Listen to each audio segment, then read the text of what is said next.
कुछ तो लोग कहेंगे। बहुत समय पहले की बात है। किसी गांव में मोहन नाम का एक किसान रहता था।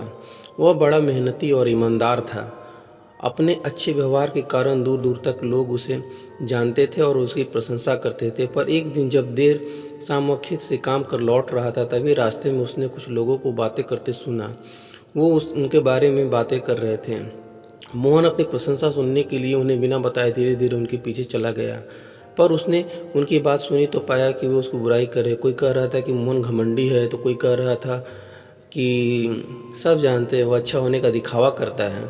मोहन ने इससे पहले सिर्फ अपनी प्रशंसा सुनी थी, पर इस घटना का उसके दिमाग पर बहुत बुरा असर पड़ा और वह अब जब भी कुछ लोगों को बातें करते देखता तो उसे लगता कि लोग उसकी बुराई कर रहे हैं। यहाँ तक कि अगर कोई उसकी तारीफ भी करता तो उसे लगता कि उसका मजाक उड़ाया जा रहा है। धीरे धीरे सभी ये महसूस करने लगे कि मोहन बदल गया है और उसकी पत्नी भी अपने पति के व्यवहार में आए बदलाव से दुखी रहने लगी। और एक दिन उसने पूछा, आजकल आप इतने परेशान क्यों रहते हैं?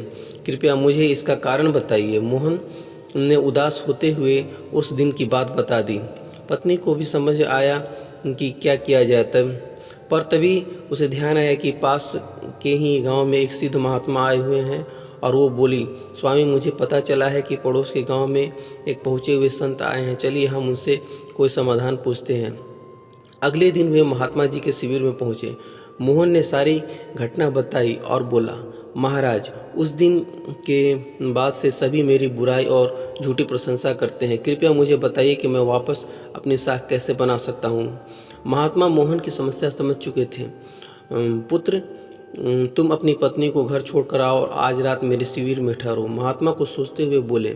मोहन ने ऐसा ही किया, पर जब रात में सोने का समय हुआ तो अचानक ही मेढकों की टटर की आवाज़ आने लगी। मोहन बोला, ये क्या महाराज, यहाँ इतना कोलाहल क्यों है? पुत्र, पीछे एक तालाब है।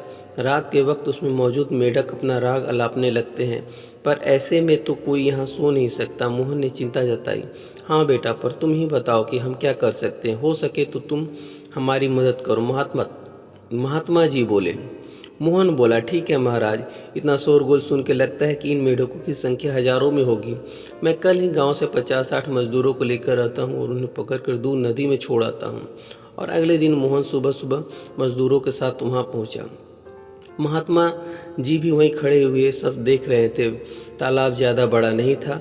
8-10 मजदूर ने चारों ओर से जाल डाला और मेढकों को पकड़ने लगे। थोड़ी देर की ही मेहनत से सारे मेढक पकड़ लिए गए।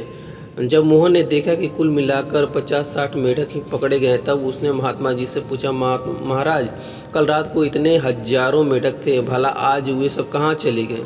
यहाँ तो बस मुट्ठी भर मेढक ही बचे हैं। महात्मा जी गंभीर होते हुए बोले, कोई मेढक कहीं नहीं गया। तुमने कल इन्हीं मेढकों की आवाज़ सुनी थी। ये मुट्ठी भर मेढक ही इतना शोर कर रहे थे कि तुम्हें लगा कि हजारों मेढक टट्टर कर रहे हैं। पुत्र, इसी प्रकार जब तुमने कुछ लोगों को अपनी बुराई करते सुना तो भी तुम यही गलती कर बैठे। तुम्हें लगा कि हर कोई तुम्हारी बुराई करता है, पर सच्चाई ये है कि बुराई करने वाले लोग मुट्ठी भर मेढक के समान ही है। इसलिए अगली बार किसी को अपनी बुराई करते सुनना तो इतना याद रखना कि हो सकता है ये कुछ ही लोग हो जो ऐसा कर रहे हों। और इस बात को भी समझना कि भले तुम कितने ही अच्छे क्यों न हो, ऐसे कुछ लोग होंगे ही जो तुम्हारी बुराई करेंगे।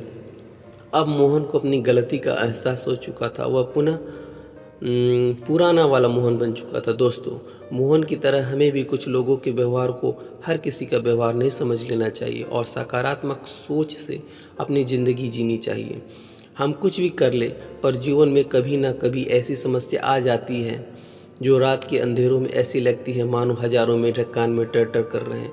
पर जब दिन के उजाले में हम उसका समाधान करने का प्रयास करते हैं तो वही समस्या छोटी लगने लगती है। इसलिए हमें ऐसी स्थिति में घबराने के बजाय उसका हल खोजने का प्रयास करना चाहिए और मुट्ठी भर मेढकों से घबराना नहीं चाहिए। दोस्तों, आपको यह सकारात्मक कहानी कैसे लगी? ऐसे ही अच्छी कहानियाँ सुनने के लिए आप हमारे चैनल फुचकू हिंदी स्टोरी को लाइक, शेयर एंड सब्सक्राइब कर लें। कहानी सुनने के लिए आपका बहुत बहुत धन्यवाद।